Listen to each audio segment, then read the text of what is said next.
Have you ever felt it? That sudden tug in your stomach telling you to turn back. The quiet whisper that offers a solution to a problem you've wrestled with for years. The unexplainable warmth that surrounds you when you are at your loneliest.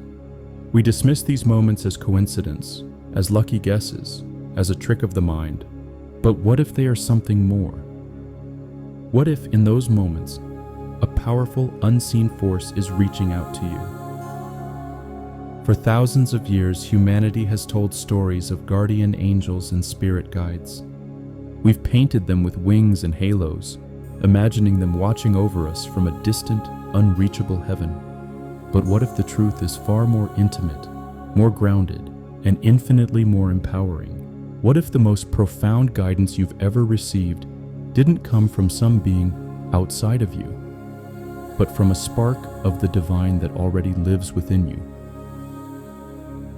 One man, a humble prophet from Kentucky, claimed to have touched that truth. He wasn't a guru, he wasn't a mystic in flowing robes. He was a simple man who, when he closed his eyes and drifted into sleep, spoke with the voice of the universe. His name was Edgar Cayce, the sleeping prophet. And what he revealed about angels and spiritual guides will forever change the way you see the universe, and more importantly, how you see your own potential. Edgar Cayce was born in 1877 in a rural part of Kentucky. By all accounts, he was quiet, humble, deeply faithful, and utterly unassuming. He worked as a photographer. He read his Bible daily. He wanted nothing more than to help people. And yet, he carried a gift that defied all logic. When Cayce entered a self-induced trance, something extraordinary happened.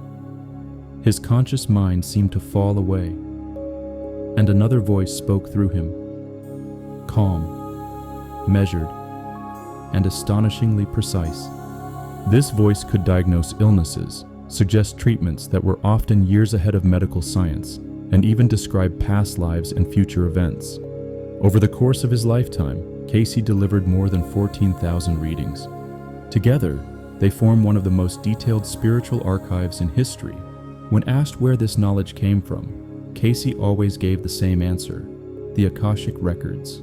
Think of it as a cosmic internet, a vast, energetic library that holds the complete record of every soul's journey, every thought ever conceived, every word ever spoken, and every event across all time and space.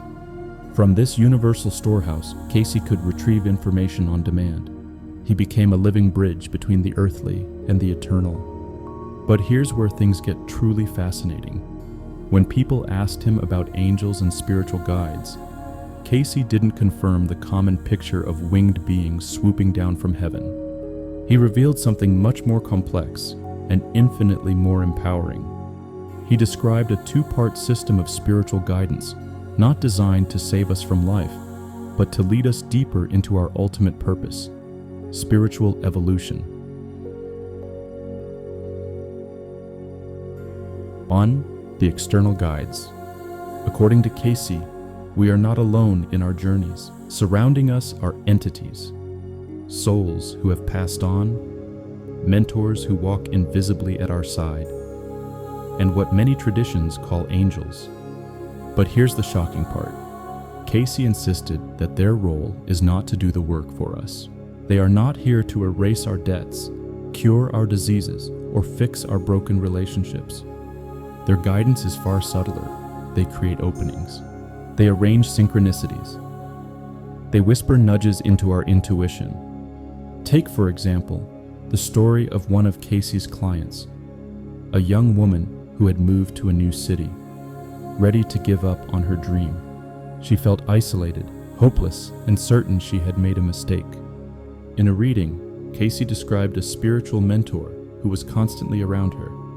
This guide, he said, was creating small urges, an inexplicable desire to walk down a particular street, or a sudden pull toward a certain cafe.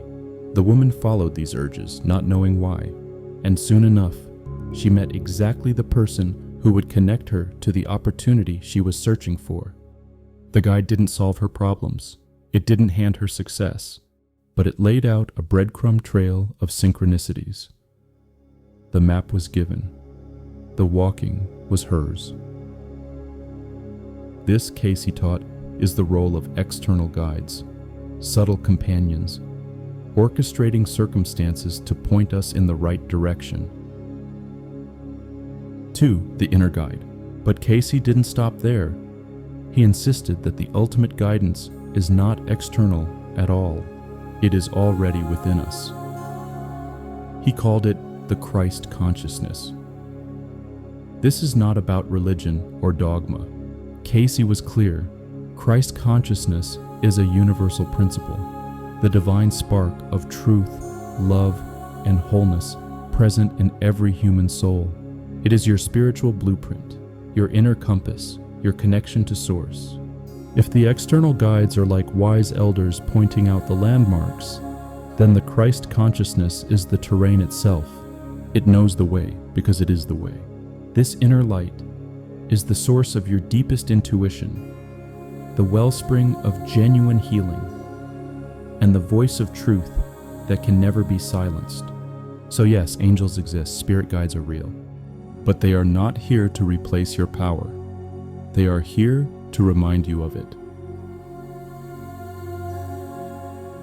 If this divine compass is within us, why do we so often feel lost?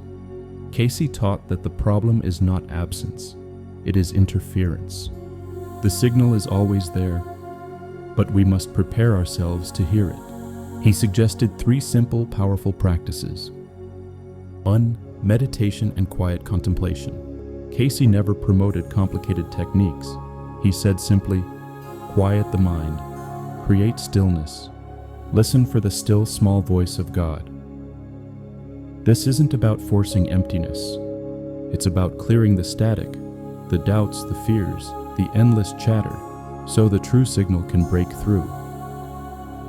2. Service to others. Perhaps Cayce's most consistent teaching. We are all interconnected. When you live in harmony with universal principles of love and compassion, your guides draw closer. Service tunes your spiritual radio to the right frequency.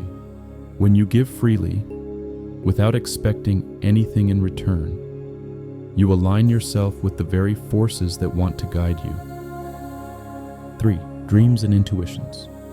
Cayce considered dreams one of the most reliable channels of guidance. He urged people to keep journals, track recurring symbols, and pay attention to sudden insights.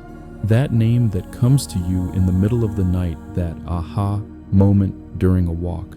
These are not random. They are breadcrumbs from the unseen. Cayce invited us to become spiritual detectives in our own lives, piecing together clues until the hidden guidance becomes visible. And this brings us to Cayce's most provocative insight.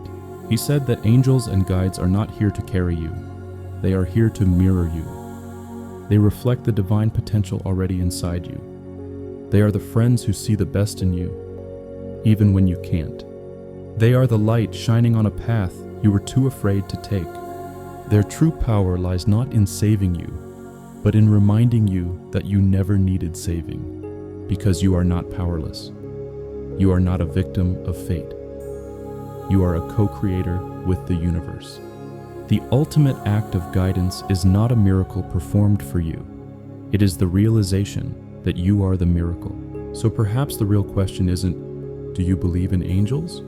The question is, are you ready to stop waiting for a miracle and become one yourself?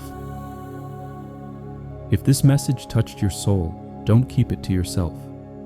Share it with someone who needs to hear it. But more importantly, don't let it stop here. Make this real. I challenge you, for the next 7 days, give yourself just 5 minutes of silence each day. Not asking, not begging, just listening. This is your spiritual experiment. Notice what comes. What was your first intuition? What was the first whisper you heard? Come back to this video and share your story in the comments. We'll be here waiting to listen. And if you want to dive even deeper, subscribe and turn on notifications. Remember, the angels are not far away. The divine isn't outside you. It has always been within